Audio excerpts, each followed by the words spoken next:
எல்லாத்தையும் பாத்துட்டேம்மா. எல்லாமே கழுவி வச்சாச்சு. அவ்வளவுதானே அத்தை? நான் போய் ரெஸ்ட் எடுக்கலாம்ல? என்னது ரெஸ்டா? இன்னைக்கு எல்லா வேலையும் நீதாப்பா செஞ்சாகணும். தெருக்குழாயில தண்ணி வந்திருக்கும், போய் குடத்தை எடுத்துட்டு போய் தண்ணியை பிடிச்சிட்டு வா.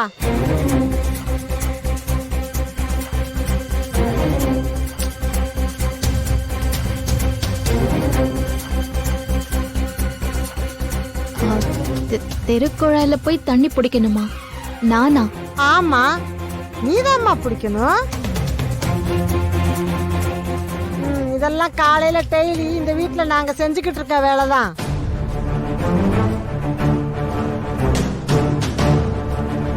ஏ பேச்சு, இதெல்லாம் உனக்கே ஓவரா இல்ல? வீட்டுக்குள்ள இருக்கிற வேலையெல்லாம் செய்ய சொன்ன சரி, இப்ப வெளியெல்லாம் எதுக்கு வேலை செய்ய சொல்ற? அதுவும் வந்த முதல் நாளே வா. அதெல்லாம் ஒண்ணும் இல்லைங்க, கடமைனா கடமை தானே. அது வீட்டுக்குள்ள இருக்கிறதா வெளியில போய் வேலை செஞ்சா என்ன? எல்லா வேலையும் தான் செஞ்சாகணும்.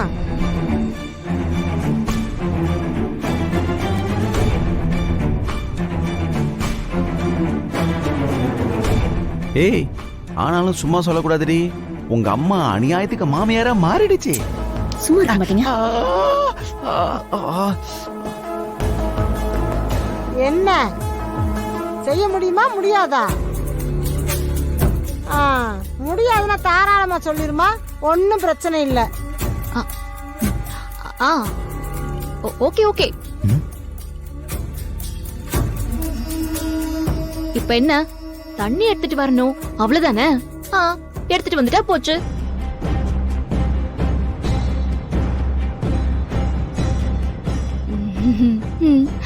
நான் போயிட்டு வரேன்.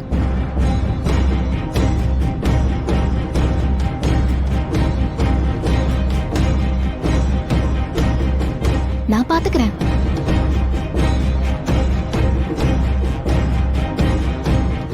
ஹலோ தலைவரே, நான் ராஜா கிளி பேசுறேன். இது என் ஒய்ஃபோட நம்பர் தலைவா.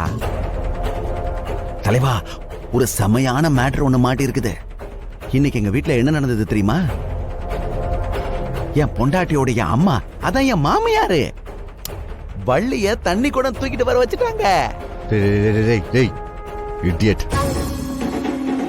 அவள் தண்ணி கூட தூக்க வச்சா எனக்கு என்ன, அம்மியா இருக்க வச்சா எனக்கு என்ன? நீ எதுக்கு சம்மந்தம் இல்லாம அவங்க பண்றதை என்கிட்ட சொல்லிட்டு இருக்க? ஐயோ தலைவா, டென்ஷன் ஆகாதீங்க. Cool cool. உங்களுக்கு சம்மந்தம் இருக்கிறதுனால தான் நான் கால் பண்ணேன். விஷயம் என்னன்னா, வள்ளி தண்ணி குடம் தூக்கிட்டு இருக்கும் போது வேலை வந்து அவளுக்கு ஹெல்ப் பண்ணா. தலைவா, அதை நான் ஏன் 2 கண்ணாலேயே பார்த்தேன். யோ, நீ கண்ணால பார்த்தல யாருக்கே வேணும்? ஆதாரம் இருக்கா? அதான் தலைவரே இல்ல. என் போன் தண்ணிக்குள்ள விழுந்துருச்சு தலைவா. இல்லனா ரெக்கார்ட் பண்ணி உங்களுக்கு அனுப்பிச்சிருப்பேன். ஏய், முன்னாடி ஒரு வீடியோ அனுப்பி வச்சிருந்தேன், அதுல தெரிஞ்சு போச்சு உன்னோட லட்சணம் என்னதுன்னு. சும்மா போன் பண்ணி டைம் வேஸ்ட் பண்ணாம உருப்படியா ஏதாவது ஒரு எவிடன்ஸ் ரெடி பண்ண பாரு. நான் சொல்றத நம்புங்க தலைவரே. அவங்க 2 பேரும் நடிச்சு நம்மள ஏமாத்திட்டு இருக்காங்க தலைவரே. டேய், அதெல்லாம் ஒண்ணும் இல்லக்கா.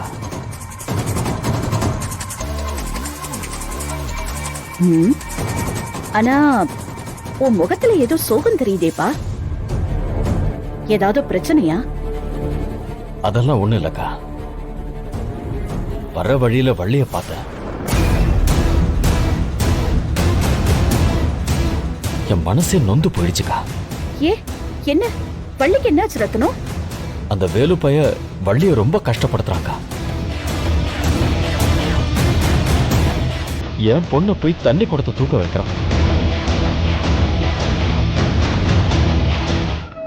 அவ சின்ன வயசுல இருந்து ஒரு வேலை கூட செய்யாம இந்த வீட்டுல ராணி மாதிரி வாழ்ந்த பொண்ணு. அந்த வீட்டுக்கு போய் தெருவில் நின்று தண்ணி பிடிச்சிட்டு இருக்கிறத பார்த்ததும் என் ஈரக்கொலைய நடுங்கி போயிடுச்சுக்கா. ஆனா அவ என்னடான்னா பெரிய மனுஷி மாதிரி எனக்கு ஆறுதல் சொல்றாக்கா. குழந்தைங்க எல்லாம் டக்கு டக்குன்னு வளர்ந்து பெரிய மனுஷி ஆயிடுறாங்க.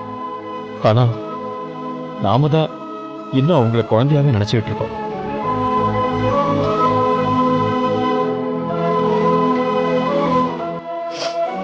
வரேன்க்கா.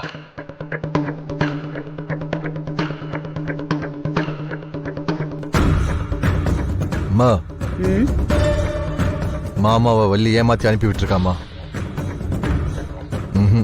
கண்டிப்பா அவ இதெல்லாமே பிடிச்சி பிதமா பண்ணிட்டு இருக்கா. அவ வேலன் கூட முழு சந்தோஷமா தான் இருக்கா.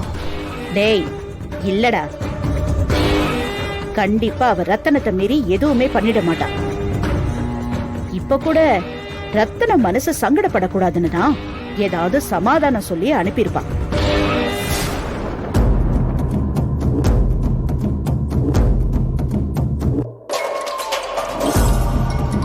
ரேணுகா, பேசு பேசு.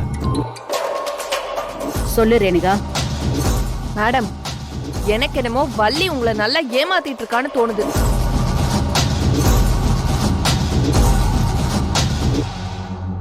இங்க அவ சந்தோஷமா நைட்டு தூங்கிட்டு வீட்டு வேலை எல்லாத்தையுமே செஞ்சிட்டு இருக்கா.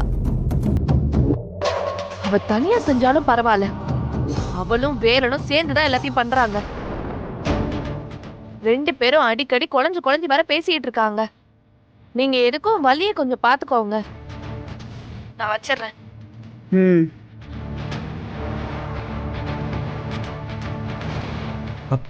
என்ன சொன்னா? 2 பேரும் என்ன சொன்னா? வள்ளியும் வேலனும் சந்தோஷமா இருக்க தானே சொன்னா? இப்ப என்ன பண்ண போறீங்க? அதுதான் எனக்கும் ஒண்ணுமே புரியல. வள்ளி எதுக்கு டபுள் கேம் ஆடணும்?